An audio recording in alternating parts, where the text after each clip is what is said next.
Before we talk about where we are, we must first remember from whence we came. Marty Schottenheimer brought winning football back to Kansas City and built what is now known as Chiefs Kingdom. We transitioned from a team built on its defense in the 90s to one of the most dominant offenses and return men in NFL history, led by Dick Vermeil. In 2012, a 2-14 Chiefs team displayed disastrous play on the field and turmoil off it. We asked to save our Chiefs, and in came Andy Reid, who immediately turned this franchise into a perennial playoff team. Then, on April 27, 2017, the Chiefs broke free from their journeyman quarterback restraints and drafted Patrick LeVon Mahomes. In 6 years with Patrick at the helm, we're back-to-back champs and a dynasty headed towards a three-peat. We are unrelenting for this city, these players, and this team. This is the show for the Allies. Arrowhead Allies.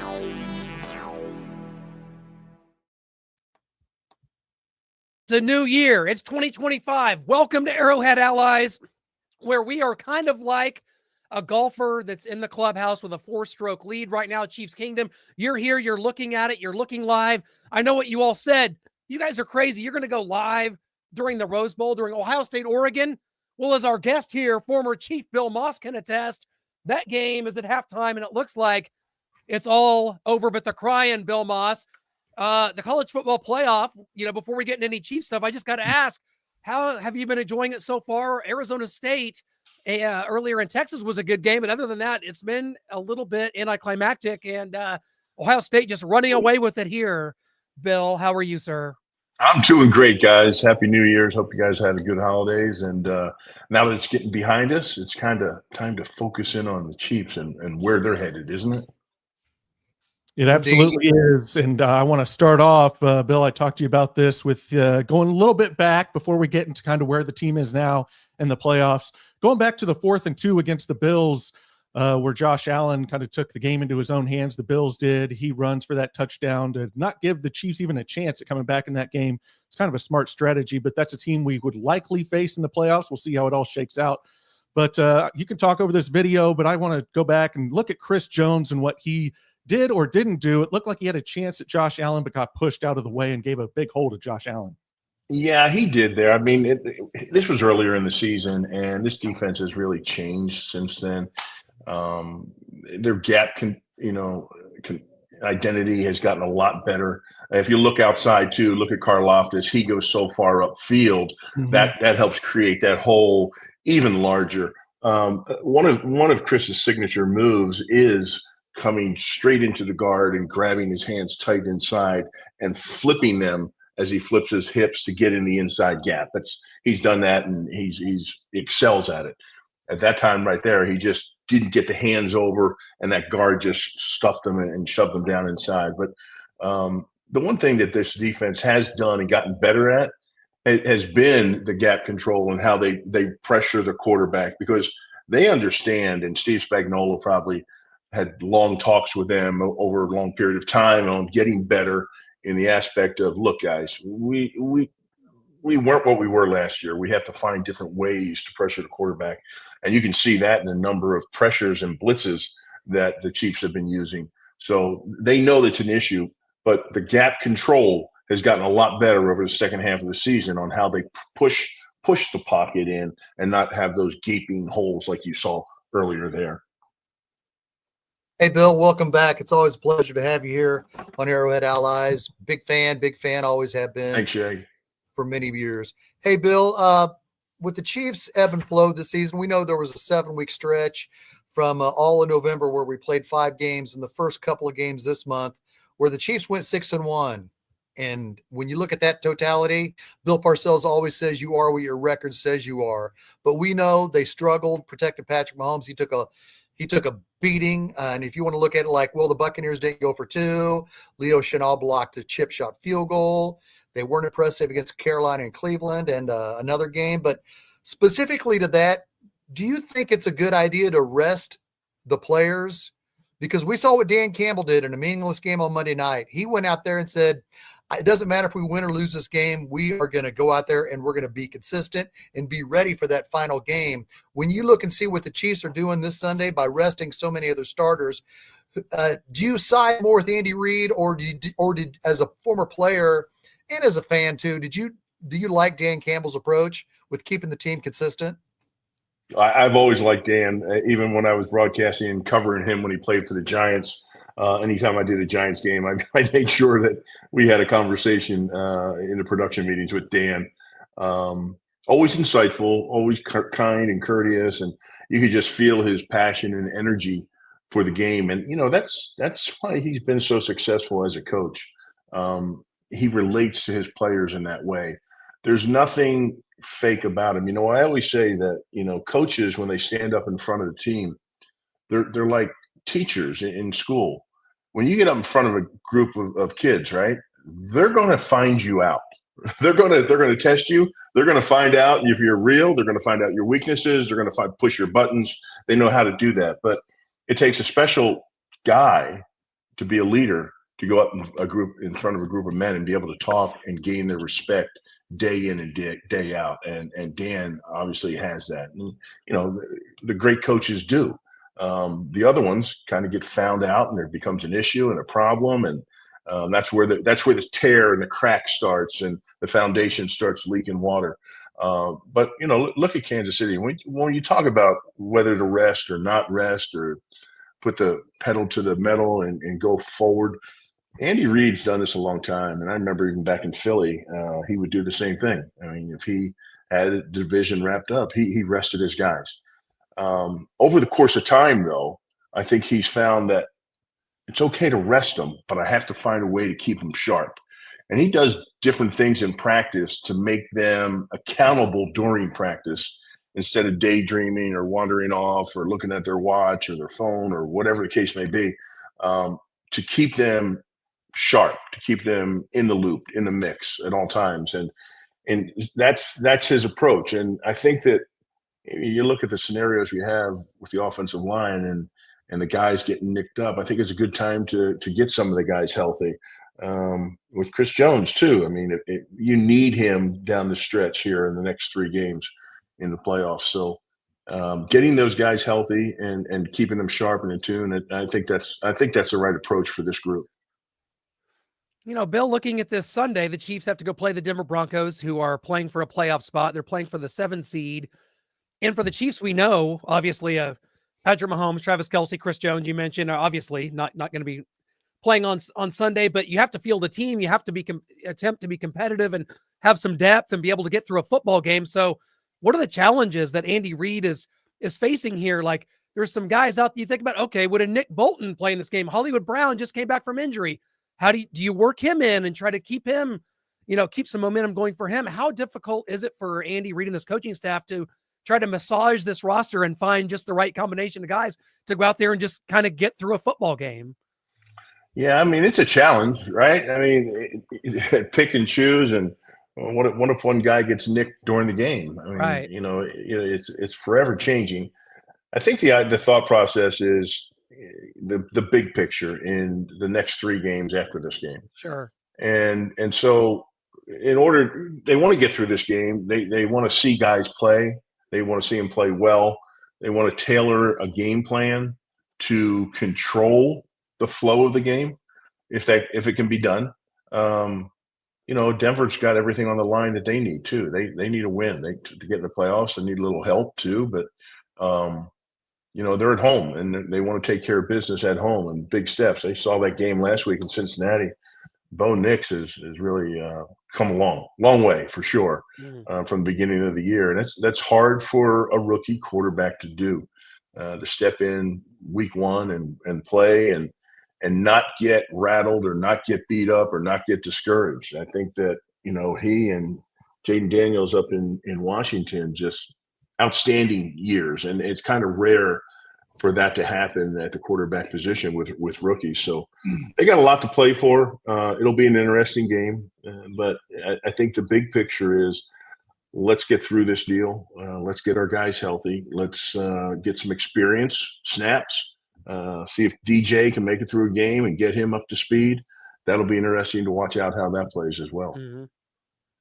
Absolutely. I kind of want to talk about the development and kind of where this defense is at right now. Early in the season, we're getting killed by tight ends. A lot of people saying we're not getting pressure in the sacks. There's miscommunication in the secondary. We're giving up a lot of points to the Panthers. What's going on out here? But the last few weeks, you've seen the turnovers come, the pressure rate increase. Where do you think this defense is at? Do you think it can sustain and continue into the postseason? Yeah, I do. I mean, this has Spag's DNA all over it. I mean, if you just follow his career and go back and look at his defenses since he became a coordinator in the league, they just continue to improve, and they get a little bit more intricate too along the way. He's creative in what he does, and the blitzes and mixes and matching on how to attack an offense. The guy's really sensational at his job and what he does. A great communicator, obviously. He's a head coach that is a defensive coordinator, and that's his specialty. And these guys respect him. They believe in him, and they respond to what he emphasizes. For instance, if you look over the last 7 weeks, right, and you talked about the turnover ratio, they had to do that. They offensively, they had to start taking care of the ball a little bit better with fumbles and interceptions and tip passes and things of that nature. They address that offensively.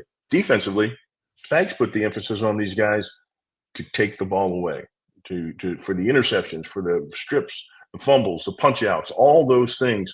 And look at the swing it took from the first half of the season to this last 7 weeks. I think they're 11 takeaways and no giveaways over the last 7 weeks, if I'm not mistaken. Yeah. And you know, that's to do that in the second half of the season and getting ready for the playoffs and into the playoffs. That's a great, and they're just going to feed off of that. And they feel confident that they can go do that. That's a great feeling to have when you're going into the playoffs. You know, Bill, let's get right to it. Left tackle situation. The Chiefs went to Joe Thuney just because out of necessity. It was dire. They already had 3 other guys who had fallen short or were injured. Joe Thuney looks like a left tackle that could play through 2 games in January and 1 in February. That's how he looks as a fan. Do you think there will be evaluation of whoever they put at left tackle? Because I don't think it'll be Joe Thuney this Sunday. It very well could be. But do you think, or do you feel going into the playoffs, it would be better to have Joe Thuney be the guy at left tackle? You know, that Shag, I don't know that answer. And I'm watching all season long. I would say this, that I feel the same way about the offensive line situation, the tackle situation now as I did the Tampa Bay Super Bowl. I mean, that's what I see all season long. I believe my eyes. I see what I see. And you kind of worry about that all the way. I worried about that going into the Tampa game. Can they hold up against this front? And they couldn't in the Super Bowl. So, yeah, it's a big issue. Obviously, they know about it. They've done everything they can to try to fix it during the season. But at some point in time, it is what it is. That's what you have. Thuney is a guy, you know, he's going to find a way. That's all there is to it. He's a scrapper. He's going to claw and fight you tooth and nail, and he's going to give everything he has to make sure that, you know, you don't get there at least without a battle. I mean, he's going to give you an extra half a second that wasn't there before. Now, can DJ? I don't think we saw enough of him because he got in there early, and then you got a hamstring thing, and I don't know if we saw enough of him. He is a natural tackle. I mean, he understands the sets and he understands the angles, and he knows that if he's healthy. But I think that's the thing that's got to play out. If he's not and can't do it, then yeah, Thuney's your guy.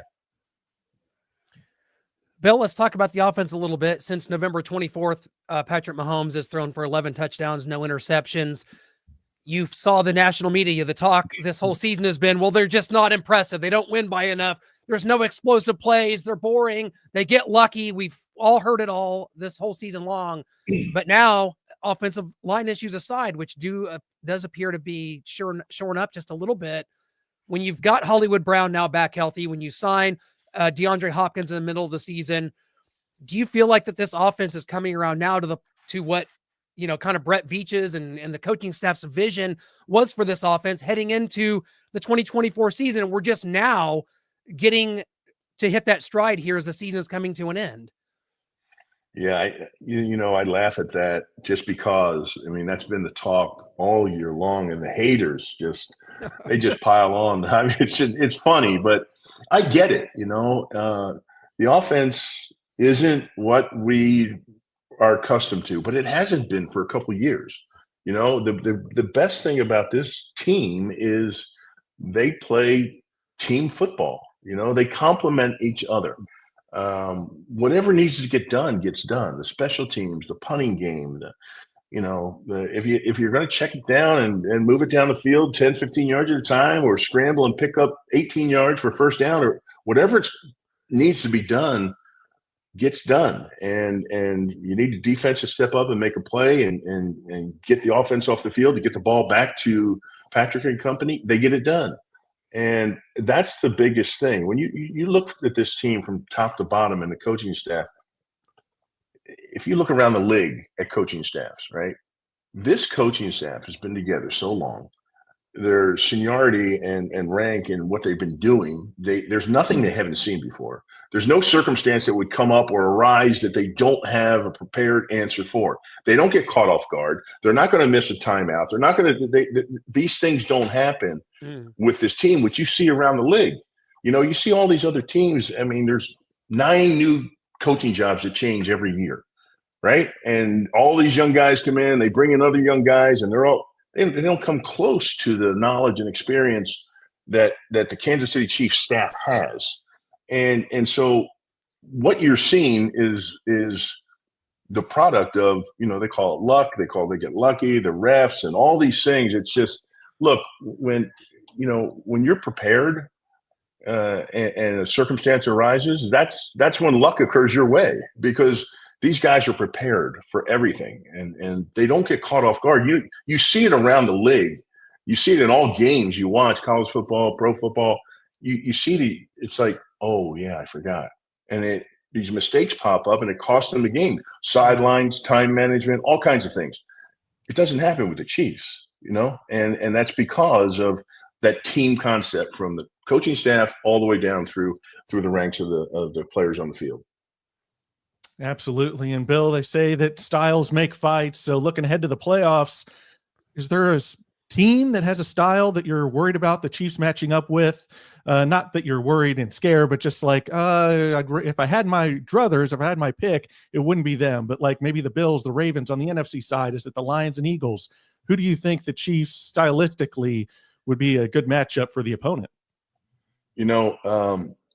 The physicality of, I'd say, Detroit and Philadelphia are concerned, but Philadelphia, to me, if they get in a pressure cooker, they don't have that continuity on the sidelines that I was just talking about. And they'll have their moments, but then it'll collapse. Detroit has a lot of grit, and they also have a lot of injuries. The team that right now at this very moment that fears me the most of any team in the NFL is the Minnesota Vikings. They've just come together at the right time. They're kind of under the radar a little bit. They've got the best wide receiver, running back, tight end combination they've had since 1990s, right? With Jake Reed and Randy Moss and Chris Carter, and they've just got it. And then on the defensive side of the ball, they're strong. And their defensive coordinator, they bring stuff that confuses the heck out of other offenses, and they're just good. They just caught fire at the right time. But in the AFC, I think Baltimore's gotten better than when we played them. You can see that offensively they've grown a lot, and I think they would be a concern. But they still, I don't think they can come into Arrowhead and beat the Chiefs, nor do I think that Buffalo can come in and beat the Chiefs. Interesting. All right, Bill, it's the Chiefs Broncos this Sunday. The Chiefs are resting most of their starters. The whole world knows that. When I look at the Broncos, I look at them as a big rival. Throughout your tenure with the Chiefs, I felt like Marty Schottenheimer definitely hammered home that the Raiders were the biggest rival. And of course, in 1986, when Greg Townsend ripped Mark Attick's helmet off and was about to hit him with it before the referee put his hands around him and stopped him, there were some big moments that you got to experience between the Chiefs Raiders rivalry. When you look at our division, to you, Bill Maas, are the Broncos bigger than the Raiders, or the Raiders still your biggest rival? It's all about Super Bowls, right? That's what it was. So early on in the 80s, the Raiders won 2 of them in 1980, then again in 1984. So they were right there. That's who we wanted to. They were in our division and they won, and we wanted a piece of them. So that was the big one. And then when John Elway came along and Denver started making their mark and going to all those Super Bowls, then they became the target. The Chiefs are the target now, and they've got two teams in the division, which I think are on the uprise. Obviously, Denver with Sean Payton and Bo Nix, and of course with John Harbaugh with the Chargers and Herbert. I mean, they've got the makings of teams that can come up. All these teams could end up in the playoffs, right? So it's fun, it's exciting. They're not there yet. And let's just keep them where they're at. And that's kind of enjoyable to watch, right? Absolutely. Raiders keep winning games. Don't even try to get a franchise quarterback. And no, they'll just keep, just same old. Go ahead. You're gonna bring in Tom Brady. Yeah, keep on making those kind of moves. You'll fix it. Poor George Atkinson. Bill, thank you so much for being here on New Year's Day here. Before we let you go, we got to hit you with our fast three quick ones. You give us what comes to mind. And I'm going to go a little weird, a little Freaky Friday here today. It's New Year's Day. So you wake up today and you're Andy Reid. What is your New Year's resolution as pertains to being the coach of the Kansas City Chiefs? I put down the cheeseburgers. That's number one. Well, that would take away his identity. I don't know. Yeah. That's a lot. Yeah, but we're looking for longevity out of him. We don't want him to go away. Patrick said he was almost unrecognizable as Santa. He's getting too skinny, so maybe he needs more. I don't know. Yeah, that's kind of funny. That was great, wasn't it, when he came in there like that? That was so much fun. Oh, I love being this. We're living in the good old days, guys. When you see stuff like that, you're like, man, that's one of those moments, like the quote from The Office. I wish we knew we were living in the good old days when we were still in them. And that was that moment. Like, guys, we really are. So the Shropshire elf. Exactly. Yeah. How about Shroppy? Did you see him, the elf? That was great. That was funny. Go ahead, Shane. And Bill, 5 years from now, the lease is up at Arrowhead and that Coffin, the Truman Sports Complex. Do you think they'll be here past 2030, or do you think they're gone? Man, that's a great question. And I think that there's so much that goes into that. But what's on the table out there in Kansas right now for the Hunt family, that's hard to pass up. They all expenses paid, brand new everything. They got the infrastructure or the area, not really the infrastructure yet, but they got the grounds for it with a lot of things happening out there in that entertainment district. They got the Mattel theme park going up out there now. I mean, there's just so much going in that area that would be a hard thing to pass up if all expenses are paid. Yep. Yeah. Bill, it'll be interesting. It'll be an interesting deal, that's for sure. Yeah, we'd be remiss if I'd hate to see it. I think we all would. I know I would. Yes. Yeah, 100%. We would hate to see it, but money talks, so we'll see what happens there. We'd be remiss if we didn't mention happy heavenly birthday to Derek Thomas today. He would have been 58. Number 58 would have been 58 years old. Give us one of your best Derek Thomas stories. No, I can't tell you that on air. He didn't say an inappropriate one. That was the best one, though. Oh, well. There were so many. I mean, there was just so many on and off the field. I mean, I love the guy. He was just so fun and charismatic. And, it was like a playful kid, it was just always, but he had this problem with being on time. I mean, I don't know what it was. He couldn't be on time. Didn't matter how much he was fined. It didn't matter. He couldn't be on time. And we at home games, we'd be in the locker room, and it would be, everyone's in there for a noon game, like 8:30, 9 o'clock at the latest. I think 9 o'clock was the latest you had to be in there.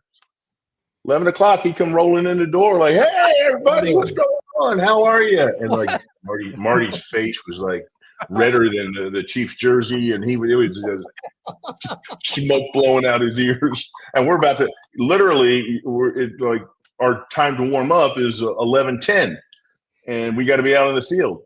He just throw on the equipment, go out there, start warming up like it was nothing. Funny. And have a great game too. He's like, Yeah. Oh yeah. 11, have a great game. Hey, let's not overthink it. Let's just get there and do it. God, how do you not get stuck in traffic? My goodness, I can't imagine. That was his excuse all the time. Yeah. Bill, you are the best, man. Happy New Year. Thanks so much for joining us. A lot of good things coming up here. The month of January is just underway, and it's going to be a good one. It's going to be fun. Thanks a lot, Bill. Thanks. All right, let's go for the three-peat, guys. Three-peat. Do it. Always an honor. I'd like to have you on again soon. Thank you, my friend. Great. Take care. You too. The man. That's Bill Maas. This is Arrowhead Allies. And don't look now, ladies and gentlemen, but the Oregon Ducks are back in the Rose Bowl. It's 34-16. They're wearing the logo of the duck. We will quack you. No, Ohio State's Mighty Ducks there. I'm loving it. So, yeah, guys, we've got some records in the playoffs looking ahead. I don't know how much we want to get into this Broncos game and Carson Wentz's ability and Wanye Morris and Kingsley out there at tackle potentially, but got some playoff history on the line here. I'm not sure how much these guys are going to get this season. Travis Kelce may have to come back next season if he wants to surpass our good friend and buddy Jerry Rice. Wow, no, you had to go there. Yards and touchdowns, but Patrick Mahomes is 4 touchdowns behind, tying Joe Montana, and I believe Aaron Rodgers are tied at second for most touchdowns in the playoff history, and about 2,200 yards behind Peyton Manning to jump from 8th all the way up to 2nd. So, but Mahomes does lead in playoff completion percentage and passer rating right now. He's got a little way to go to catch Tom Brady. He's going to have to play quite a long time. As much as we want to say Mahomes is the GOAT, you look at those numbers and you're like, God dang. The problem is, though, the Chiefs usually have a bye, so they don't get to play as many playoff games as some of these other people. But let's also face it, I just feel like the tides are turning here when it comes to this Travis Kelce, Jerry Rice deal because, well, let's face it, ever since Jerry Rice attacked us on a golf course in Lake Tahoe, the 49ers have missed the playoffs. And I think Travis Kelce's coming for that record. I just feel like these are the playoffs. Do it. What's he need? 3 touchdowns in these playoffs to tie. Yeah. And then 4 to take the lead and I'm not saying no. I think 343 yards. So yeah. And I think that as Vince McMahon once said about Bret the Hitman Hart, Jerry screwed Jerry. And Travis Kelce's coming for that. I mean, we've got 3 playoff games to do it, counting the Super Bowl, and a couple hundred yards, I like it. I like that. And it just shows you where this organization is at and where this team is at. When it comes to playoff success, it's almost unprecedented, except for when you're talking about some of the greats we've just seen, Joe Montana from the 80s, Tom Brady from the 2000s. That's what this Chiefs team is, and it's coming for all this stuff. And as long as Mahomes is here, Andy Reid is here, which Craig Carton has said is not going to be past 2025.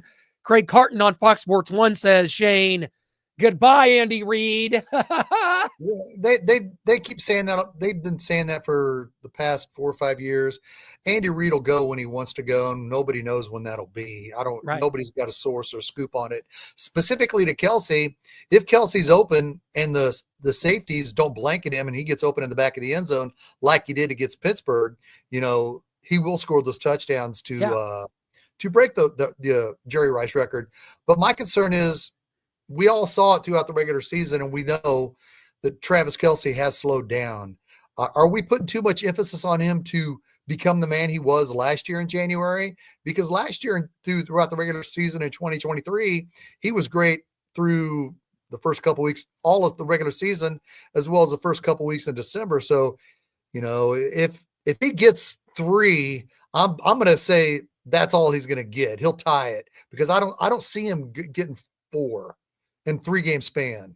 I think things could open up for him. I don't think we're putting as much on him as we were last year because we didn't have many options last year. It's MVS, it's Juju, it's and nobody. Like, we've seen the emergence of Noah Gray. We've seen Hollywood Brown come back. We've got DeAndre Hopkins. Xavier Worthy is seeing improvement like we saw in development, like we saw to Rashee Rice late last year. Maybe not quite to that level, but he's still kind of on that trajectory. So I think if teams are looking at this and going, well, maybe we don't need to be doubling Kelsey all this time. Maybe he is old. Maybe Father Time's caught up to him.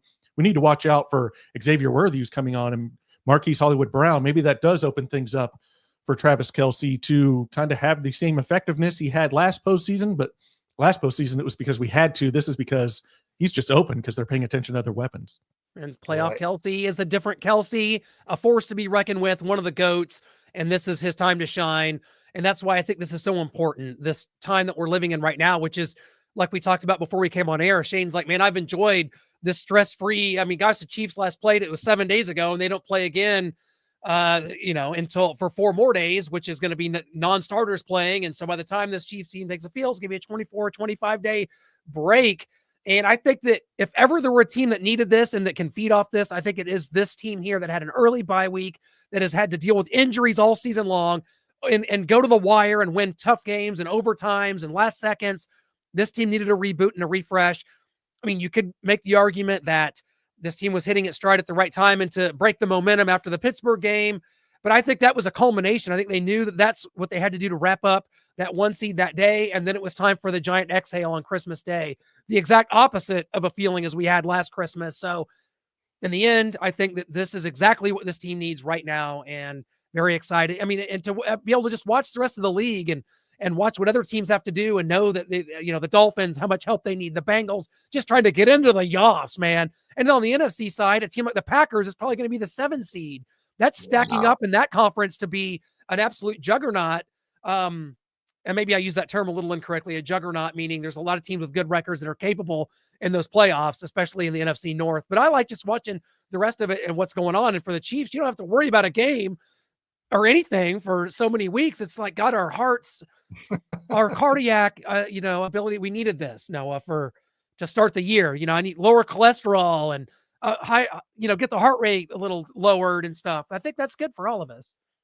That, and I think like we had the early bye week after week 4. And so these guys haven't had time off, and they've all been nail biters, and they've had to fight till the last second of every single game. And so I think they can absolutely use this time off. And I don't know if it's going to be absolutely everyone. Right.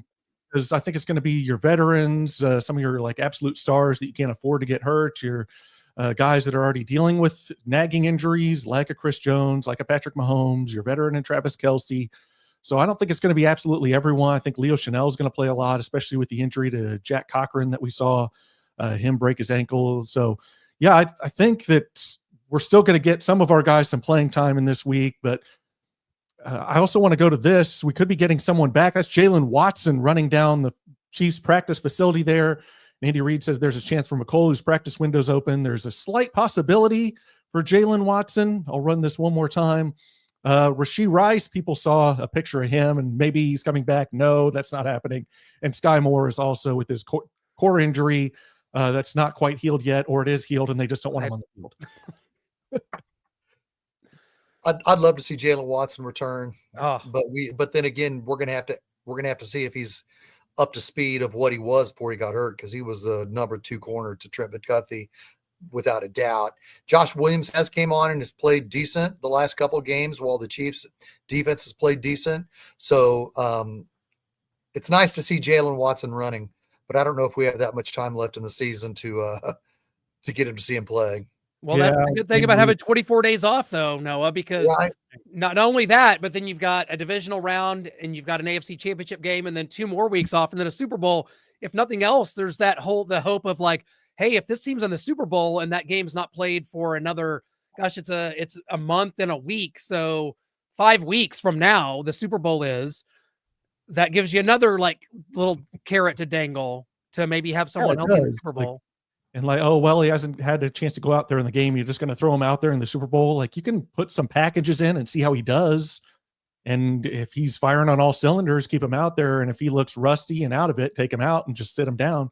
So I think that's definitely a possibility that they could go with, especially, and it'll also depend, like, is Joshua Williams and Ozzie Johnson struggling? Right. Are they thriving? Are they playing great? So we're not going to mess up a good thing just to try and fix and force Jalen Watson in here. So sure. And Dakota Wolf, Sky Moore going to play this game. Maybe you caught that answer, but no, he is not. He's down for the season. Whether he's healthy or not, could be a benching like last year. Yeah. If ever there were a Sky Moore game, though, this would have been the one. I'm really wanted to see what we had out of our former second round pick. That could have been George Pickens. You know, the best thing about the Chiefs secondary the last couple of weeks is I see a guy on their number 30 and a guy number 39 that I don't even remember seeing in training camp. And you know what? Wallace, Yeah. And the only reason I bring them up is because we only know about cornerbacks is when they make a penalty or they get an interception. And this defense is playing well. They're flying around to the ball. And I'm thinking to myself, who are these guys? So even if Jalen Watson, I don't think they'll expedite his return. If these guys continue to be these kids, I think they're both rookies. Am I right? I don't know if Keith Taylor is. Roland Wallace is for sure. I think Keith Taylor might have been there last year. So if they continue to hold it down, I'm good with just keeping it there, as well as Tooney. Like I said to Bill Maas, we only got three meaningful games left, 2 playoff home games and a Super Bowl. If it just means keep Tooney there for 3 more games, I'm in. Yeah, you found Taylor, just for reference quick.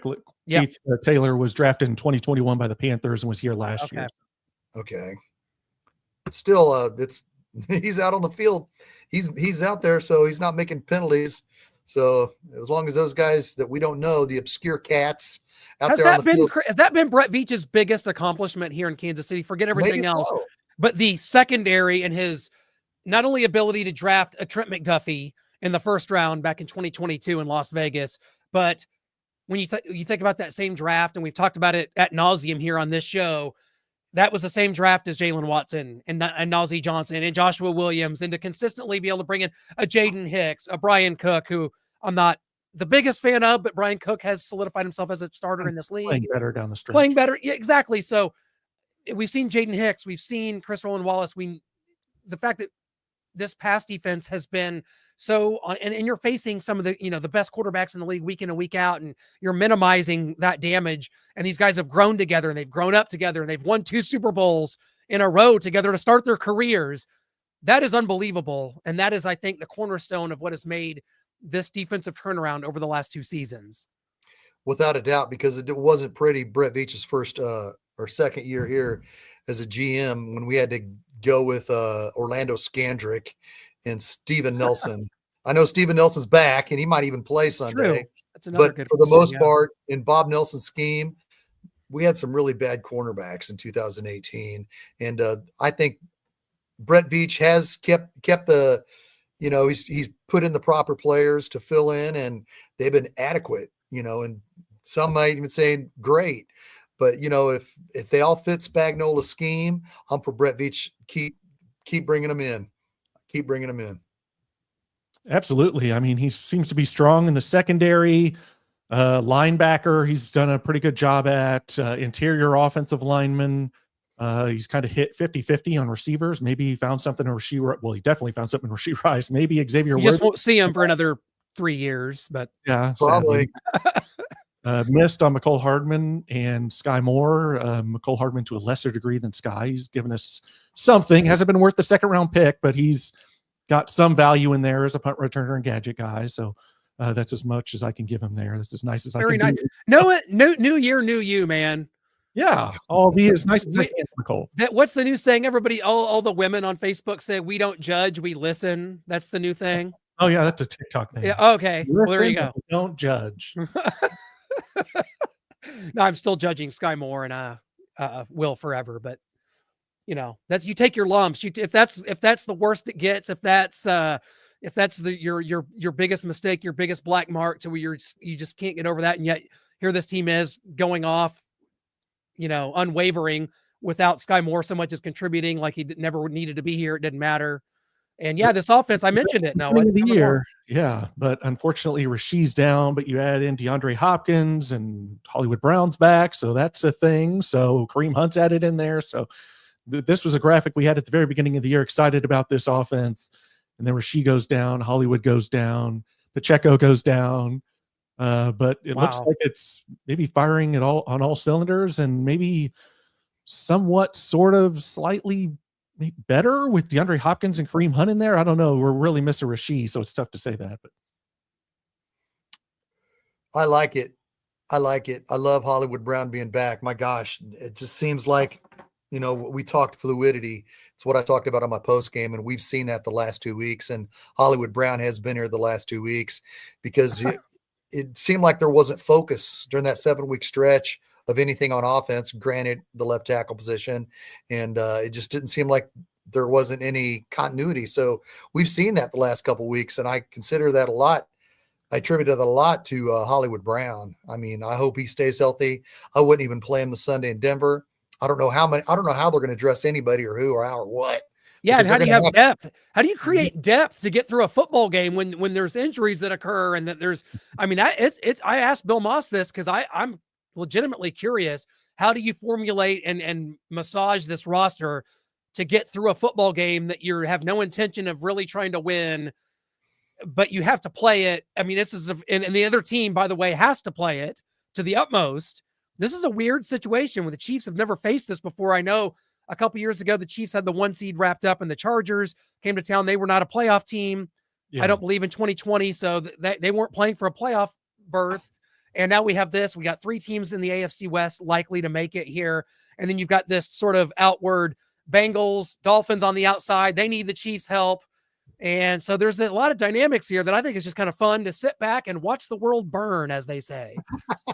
And Super Double Juice, I'm sick of people saying that we are scared of the Bengals. Is anybody really wanting the Broncos to win because they're scared of the Bengals? Is that any part of this, or is it just no? I don't know why we would be scared of the Bengals when, if you remember that game, unless you're a masochist and want to go back and punish yourself, when you watch that game, it was all Mahomes' worst game, first half of his NFL career. It wasn't anything, man, the Bengals, they were just unstoppable. We couldn't do anything. It's the fact that we couldn't do anything offensively and we kept giving them the ball back that they eventually won that game. So I'm not afraid of anybody. Do they have great receivers? Yes. Is Herbert having an awesome season? Yes, but they're not really good at winning. And it took a lot for them to win in overtime last Saturday against Denver. So I'm not afraid of anybody. I don't like the idea. I don't like the idea of we're going to let Denver win to keep Cincinnati out. I don't like that argument. That's not. I hate it. I hate it. People are like, Bengals. No. We're going to let Denver win. No, we're not. I don't want to be freaking watching Denver raise hell and be happy and celebrate it going into the playoffs against us. It's likely to happen. It's likely to happen, but I'm not. I want to go in there and win. I want to go in there with Carson Wentz and Carson Steele, the Carson duo, yes, and just freaking dominate. And Shane, I love it. Like Noah said, we'll be Wentz Warriors for a day. So we're going to be Wentz Warriors, and we're going to hope that the Chiefs can keep Denver out of the playoffs. I don't care what it means to Cincinnati, because I think they're going to lose to Pittsburgh on Saturday. So then it's going to come to Miami. Well, you're going to help out Miami? We're not about helping anybody. We're about taking care of our own business. Is Tua even playing with Miami? He's not. As of right now, it looks like not. But Shane, you just got me really excited for this game. A game that I had totally written off. And I'm just like, man, I'm now excited because, yes, I, like you, want to see this team. Noah, you're nodding your head no. But are you familiar with the movie Wall Street? Gordon Gekko, my hero. Yes. Greed, my friend, is good. And 16 regular season wins is nothing to shake a stick at when you think about putting yourself in the You would shake a stick at it? I shake many sticks at it. I don't want 16 wins. Give me 15-2. I want no part of going 16-1, three-peating, and having that one loss hang over me for the rest of time, knowing I could have gone undefeated. It will be in the back of my mind. It will weigh me down. No. Early grave. I can't have it. I need these 2 losses. That would not have names, baby. There's no way that if the Chiefs went out, won and three-peated, that it would stick in your craw that they didn't beat the Bills to go undefeated. Like, that would not ever cross my mind once, ever. It would. We could be the greatest thing in sports history that was right there for us on a 4th and 2. And instead, Noah. It's not. Yes, three-peating is great, but the Bulls have done undefeated three-peat was right there for the taking. I can't have that in my brain. I won't allow it. Hey, you're more of a Gordon Gekko. You're more of a Gordon Gekko fan than I am. Then you really want it all. Complete. Yes, I don't want to hear that. But Noah, think of it. If we're undefeated right now we're going to be going, oh man, are the starters going to play? Do they need to play? Why are they going to play? They don't need to play. What if somebody gets hurt? We wanted this record to go undefeated, or we want a three-peat. There would have been that much more pressure as to now. Right now, we're just like, Shane, if they were undefeated, they could have been resting people for the last month. The 1 seed would have been wrapped up a month ago, literally. Like 2 or 3 losses, and I could really sleep easy at night. But still, we would still be stressed going into this game. We'd be thinking, nobody get hurt, nobody get hurt, nobody get hurt. That we'd be thinking that more than anything. These are first world problems, by the way. Yes, without a doubt. So I'm good. I'm good. If we win or lose, I want to win because I don't want to see Denver celebrate like they did Romeo Cornell's last coaching job. Wow, 38-3. Yeah, man, that was 12 years ago. Long years ago. And then 1 week later, Andy Reid was hired, and it changed everything, Shane. I don't need Denver feeling good about themselves at our cost. I do. I need them to go in there feeling great and beat Buffalo. That's what I need. Yeah, because hey man, we beat the champs. Let's go. Let's beat the Bills. I will say that I think if we're going to skip ahead, Denver would be better against Buffalo than Miami. I think if Miami goes to Buffalo, they're getting waxed. Oh, 100%. So, and like I said, I know Cincinnati needs Miami to lose too. I don't see Cincinnati winning Saturday because I think Pittsburgh wants to put the pressure because they're the early game. They want to put the pressure on Baltimore to win their game so they can win the North. So I think Cincinnati's going to lose on Saturday. Then it's going to come down to the Chiefs or the Dolphins or the Broncos for that 7th seed. But I do think Denver is better for a foe against Buffalo without a doubt. Yes. Yeah. And I think Cincinnati wins. It's just going to be tough to get the Jets to beat the Dolphins. Unless Taylor starts the whole game. If Rodgers is sitting, then I like the Jets in that game. If Rodgers is playing, then I like the Dolphins. But there is something to look at here. And we're talking about some pretty wild stuff, and that's all going to come down to it. But one thing to think about, and Shane, you brought up Steelers and Bengals and the ramifications there. The ramifications to that are as follows. As of right now, the Chiefs would be playing very likely, unless there's an upset by the 2 seed, the Buffalo Bills getting upset by a low seed. The Chiefs would likely play the winner of Steelers Texans. If the Steelers lose to the Bengals, they're going to drop down to the 6th seed, I think, and the Chargers would elevate up. That means the winner of Chargers Texans come to Arrowhead. So you could be looking at a situation where the Chargers, who are playing really well right now and they have had 2 very close games against the Chiefs, you could have that in the divisional round. I want to keep it Steelers Texans. I know we're just nitpicking, and you shouldn't be scared of anybody. You're not. It's just you're letting this play out. But I kind of want to keep it in the lane of Steelers Texans winner comes to Arrowhead, unless there's a 7 seed upset, and let's do that too. I'm all for that, of course. I like that too. Steelers Texans. I hope that's what it is. You got to cheer for the Steelers on Saturday here, big time. Okay, for a lot of reasons. Well, I don't care either way. Steelers, Texans or Chargers, like any of them. I have a little pause at the Chargers, like Harbaugh, because of Harbaugh. And that Dobbins is back. J.K. Dobbins is back, and he's looking good. Yeah. He's had a good season before his injury, so I'm definitely concerned about J.K. Dobbins coming to Arrowhead. We'd have Sean Merriman back on this show, like threatening, he's big, he's powerful. Like, well, then I want it, so I want Sean back. He's going to want to win. He wants to win really bad. He does. Oh, I'd like the Steelers too. We could have Merrill Hodge back on, possibly. Oh, we got to. It's all about guess for me. I agree. That's works. If the Chiefs do make the AFC Championship game, do you guys want to? And let's say it's the Bills or Ravens, like it's kind of chalk, probably going to be. Would you rather it be the Bills or the Ravens? I'm going to say Buffalo. Who? Thank you, Dayton. Who would you want it to be, Clint? He's famous now, Dayton. It's gone to his head a little bit. Frank wants an autographed, Shane. So. I think if it came down to it, and I'm watching the game, and it's like the Chiefs are in, and this is the winner, and I'm not sure which game will be played first, but I think I'm cheering for the Ravens. If I'm just thinking about it and trying to think ahead, I think I'm cheering for the Ravens. They've just not been able to do it before. We know the Chiefs' record against the Bills 3-0 in the playoffs. But the Ravens just don't have that gene. I think Josh Allen has the potential to have that killer win at all costs, get there and get it done gene more than Lamar Jackson. And of course, we could spend the next 10 minutes talking about the MVP race that's on every national TV show for hours on end. Let's throw Joe Burrow into the mix. I like Saquon Barkley, but no, for the Bills Ravens, I've been talking about this a little bit, how I noticed like Josh Allen throwing a lot of balls into the dirt lately. He said that he's got an injured hand. Yes. His throwing hand. So they're still winning games. They're still high flying, high scoring potential offense, but I've noticed him throwing more balls in the dirt right now. I would say the Ravens, just because I don't believe in playoff Lamar. I don't believe in playoff Ravens. Justin Tucker's struggling. Yes, we got to stop Derrick Henry. We've done it before, even as a lesser team. But if I start seeing more of Josh Allen throwing balls into the dirt and he's not looking 100% as this goes on, my answer could change. But as it stands right now, I'll take the Ravens coming in here. Well, we won't see Josh Allen play a meaningful game this Sunday because I believe they're locked into the second seed. So I think Mitchell Trubisky will be starting that game for Buffalo at New England. Yeah.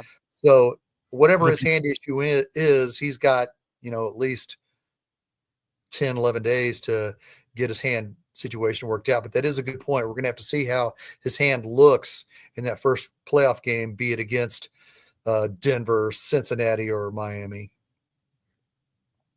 Yeah, I wouldn't mind it being Cincy, but that means the Chiefs would win and only have one loss, and so I can't. Because I'm not scared of Cincy. The people saying we're scared of Cincy, like as the great Jerry Rice once said to me, "You want some? Come get some." Oh God, that's what I would say to Cincinnati. Except then that the Chiefs would have one loss, and I'd never sleep again. So can't have it. Oh, I would. There's been a lot of teams that have gone 11-1 back before 1978. I don't want to be a lot of teams. I want to be the only team. And we will be if we three-peat. So I'll have that. But then in the back of my mind, we could have been perfect. But I think you're in the minority, Noah. You also got to take out. That's where I like being. That's where I live. The 17th game is not real because you're 50. I mean, this is a 15-1 team.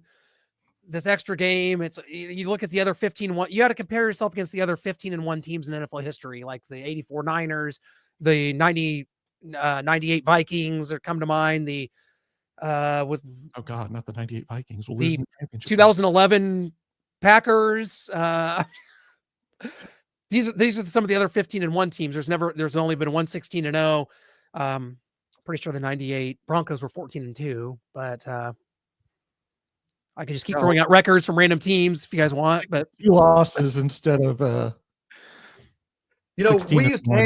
we used to hang our hats when we couldn't go to the Super Bowl or go very far in the playoffs. We'd be like, yeah, we beat that team. They won the year they won the Super Bowl. Sure. Even though we'd be what? Like Patriots, Seahawks or something? Yeah. 2014. Yeah. Oh, yeah. We beat those teams for the Super Bowl. We're champs, man. Yeah. See? Didn't make the playoffs, but yeah. So when it comes postseason, I don't care what happens in the regular season. Let's get it done. And we're going to be right here at Arrowhead Stadium. And I can't wait to break it down in the coming weeks right here. And this team deserves a lot of credit. They put in the work they put in, and for that 3 games in 11 days, I know that's talked about a lot, but to actually put that focus in, this coaching staff and Andy Reid to know exactly what they needed to do to get these guys ready. I mean, it's actually a killing an effort, to steal a line from our good friend Dickenberg. Like, it really was to have, and with Mahomes dealing with an ankle injury, with Chris Jones hurt, it's Christmas Day, you just played for it. Like, a lot was going on there, and to be able, and I think this team locked in knowing that it was absolutely time to press the reset button. If they could just get through this Steelers game, which was no small task. That was a good team. That's a playoff team. They just went in there and smacked them. They got done what they needed to get done. And this team deserves a lot of credit for earning this 1 seed, because the Bills are on their heels this entire game. And, this Chiefs team, if they, let's just face it, I'm just going to say it. If this team wins 3 more games after this Sunday, this is the greatest Chiefs team in history. It is. Oh, absolutely.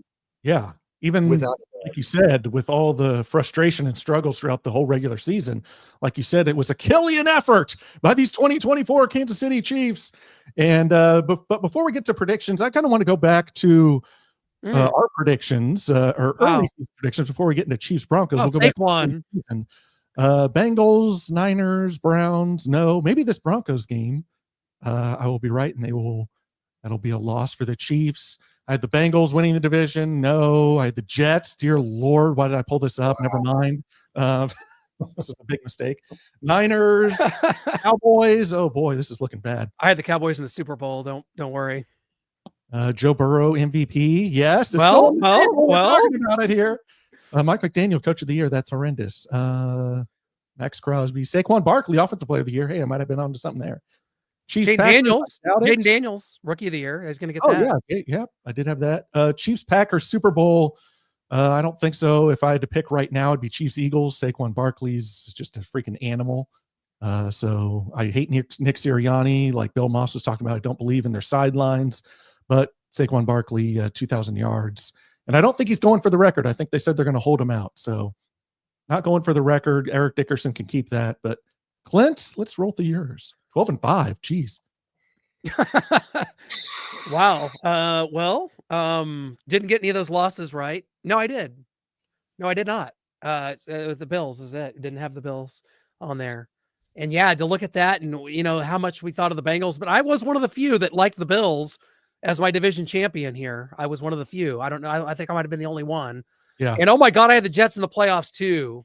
That is a killer for anybody that believed that. We must have been watching too much Mike Greenberg on Get Up. Yes. Niners, Jerry Rice, curse of Jerry Rice. Look in there. You see Josh Allen in there, babies? MVP. Josh freaking Allen. Gosh dang it, motherfucker. Is Coach McDermott going to be Coach of the Year? I don't know. I'm hearing a lot of Kevin O'Connell for the Vikings. Yeah. Chiefs Cowboys. Really, and I mean this. Yeah, Chiefs Cowboys is a joke. Don't ever bring that up again, please. Andy Reid honestly should deserve much more consideration for Coach of the Year than he's getting. It's insane. Mm-hmm. He absolutely should. I don't know why. I mean, I kind of get it, but he's got Mahomes. He always wins. This is what Caleb Williams sucks. Yeah, this is not good. Dallas Turner, Max Crosby, Tyreek. Yeah, Tyreek had a bad year. Shane, you did have the Bills. You had the Bills. Oh yeah, man, I had a rematch. I was not even close. Might have got them all right, other than the Jags playoff teams in the AFC. Wow, Ravens. Substitute Jags for Steelers. Probably Bengals. Never mind. Miami. Yeah, not good. I had Travis Kelce and Bosa's rematch. Carson. I bought into the Carson freaking Palmer hype. Steele. See, I forgot his name. And I had the 49ers going undefeated until they lost to us in the Super Bowl. So I had Shanahan as Coach of the Year. But yeah, I'm not proud of this list, but we do it each and every Labor Day right here on Arrowhead Ally. Thanks for throwing us under the bus, Shane. Like, hey, they made me do it, guys. They make me do it. Lance had the Jets winning the division. He did have the loss to the Bills called, and maybe this Broncos game. So that's he did. You all had this losing to the Browns. What is wrong with all of you? I don't. I did. Yeah. Well, we always just seem to have a weird loss, and that's just the weird one I picked out. I was like, I don't know. Right. Myles Garrett's good. That interesting, and he got some of the division. I mean, I think the Falcons are still in it. The Bucks wrap it up, I think, with a win on this weekend. The NFC South, and obviously there's not going to be a wild Rams, which could happen. Rams win the West, so. Is that Shane Steichen, Coach of the Year? Oh my God! Shane Steichen, Mahomes MVP, Latu. No, Lance loves the Colts for some reason. He just does. I hate him. Hate him. Hate it. They're not. No, just no. Poor Aiden Hutchinson. Bijan Robinson. Seems like his trajectory was to be more like a beast, like a Saquon, but not quite yet. Shaggy is Amazon Prime famous. Yes. He's one of the best in the documentary. He is. I agree that he is. Shane, you were great in that documentary. Thank you very much. You were awesome. And it made me proud because I was so not proud of the other people they interviewed. Like it made me like I'm everybody but Shane for me. I don't know how there's Weird Wolf was fine for me. Yeah. Lynn, yes. Thank you. Lady, I apologize. I can't remember. It told everyone else detail. Without a doubt. That's a good point, Noah. Everyone else was kind of like, oh, we like him. He was nice to us. We're not sure here. It's like, well, it was fun. It was a true story. It wasn't really. It was fun to do a documentary, but I think when you look at now, we've all seen it. It's it was kind of sad when you saw how it affected the bank tellers, how it affected Xavier Bobadar's mom and little brother. So that was kind of sad, but it's a story that it's worth seeing. So if you get a chance to see it, check it out. It's a truly told. There was no fakeness about it. It's an epic tale that'll blow your mind if you don't know anything about it. Check out the Chiefaholic documentary right now on Amazon Prime. James T. Kirk hadn't seen it. It's on. If you go to Amazon Prime and you can turn it on now, and you just put in Chiefaholic, the documentary will come up. A wolf. And I want to say something about Daniel Nelson, who was in it. He died, and there wasn't a memorial or rest in anything. peace for him. Yeah, and when they started doing that interview with us, they did it with us in November, and me in November, and then again last May.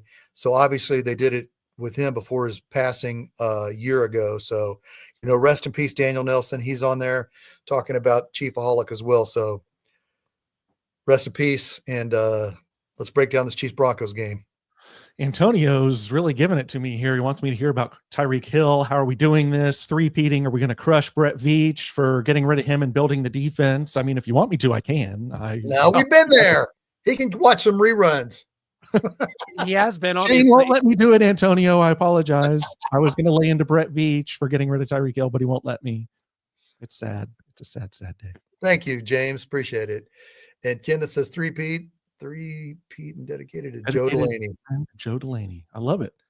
But let's get into prediction time for this random, meaningless game where we don't really know who's playing and who's not. So I'll go ahead and start. And I've got Bo Nix and the Broncos winning 27-20 and giving the Chiefs that second loss so Noah can sleep at night, not having to worry about an undefeated three-peat that could have been on the table. So go Broncos. Incomplete. There's going to be a lot of incomplete. Carson Wentz getting the start. We don't know what the receivers or the offensive line is going to look like. Carson Steele probably getting the bulk of the carries. So, yeah, it's going to be a Broncos and a Bo Nix, Brian Adams, who is the quarterback of the Denver Broncos. Look it up. If you're a fan of Canadian rocker, Brian Adams, like me, he's a dead ringer for Bo Nix. And the Broncos, guys, for the first time since 2015, are headed to the playoffs. And that is a 24-17 Broncos victory. The Chiefs then set their sight on a three-peat while the Broncos look to play in their first playoff game since 2015. Ladies and gentlemen, boys and girls, Kansas City Chiefs, freaks worldwide of all ages, this Sunday at 3:20, we will all be Wentz warriors. As Carson Wentz takes field, he wants to make some money next year. He wants to prove to 31 other teams, hey, I'm still freaking a great quarterback. I've been learning under Andy Reid, Matt Nagy, sitting behind Patrick Mahomes for 16 games. I'm ready to deliver. And as Rob Halford would say, deliver the goods. And on Sunday, your Kansas City Chiefs will be victorious as Carson Wentz will throw 4 touchdowns and your Chiefs will win, keeping Denver out of the playoffs, even though the Denver Broncos are wearing their throwbacks this Sunday, which will be nice to watch. Props for that, Denver. Yes. So while Denver wearing the throwback uniforms that we'll love to see them wearing that uniform when they lose. So until you tune in on postgame with Shaggy Shane and Harvey Williams, we're going to be talking about a Chiefs victory this Sunday evening at Denver. I don't know why Shane doesn't want me to sleep, but that's fine. You can sleep. Come on, guys. Never sleep again. Yes, you will. No, it's not on the table for me. It's over. Look into my eyes. Make some Michael. Happy New Year, everybody. What? Happy New Year and go to me, your heart.